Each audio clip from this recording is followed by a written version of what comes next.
Providence House was really like a lifesaver for us. I hope that you're never in the position that I'm in.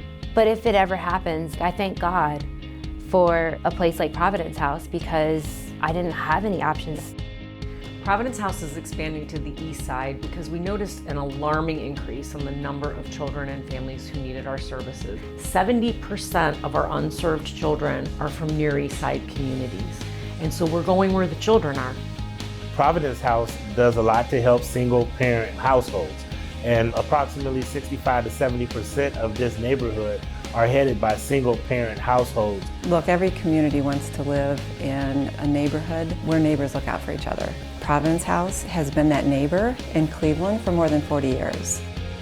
When you think about the types of opportunities that are available, it can be really frustrating because a lot of times the quality is not there.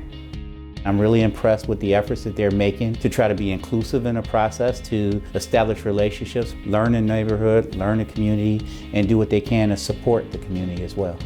Before they even step foot or put one drop of paint on the walls, they really got involved in the community.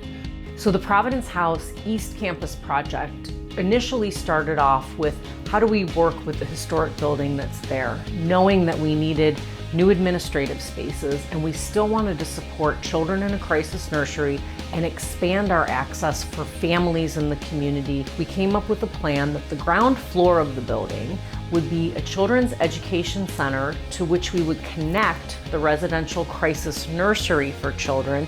And in addition, some of those spaces could be converted to community gathering spaces. Whatever you may think Bricks and Sticks is, this was a Bricks and Sticks project that really brought in the human-centric. I mean, just the existence of Providence House on Buckeye Road is going to be astronomically impactful.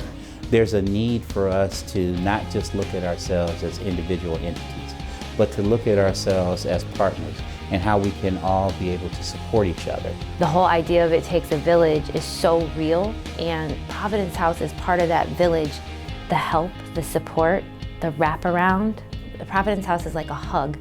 The second floor of the facility is our Family Resiliency Center for parent visitation, case management, and counseling services. And the latest phase of the project is the building next door to our crisis nursery facility, and that will become a neighborhood community hub.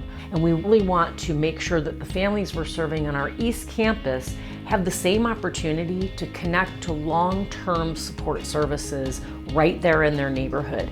Proximity is huge. A lot of the women that you serve probably can walk here. It's a big city, but it's a small town, and a lot of people that live on the east side don't like to go to the west side for services.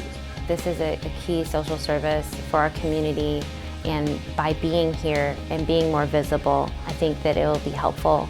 We have had amazing reception from the community, from merchants, from residents, clients who we've served on our West Campus who live in the neighborhood are thankful that we're going to be in their community for them.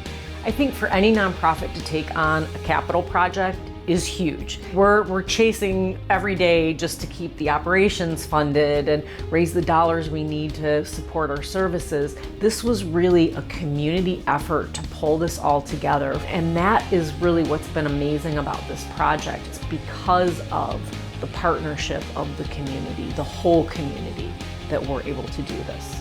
Needing support and needing a safe space for your children it's not a great feeling, but having it available can make or break a family.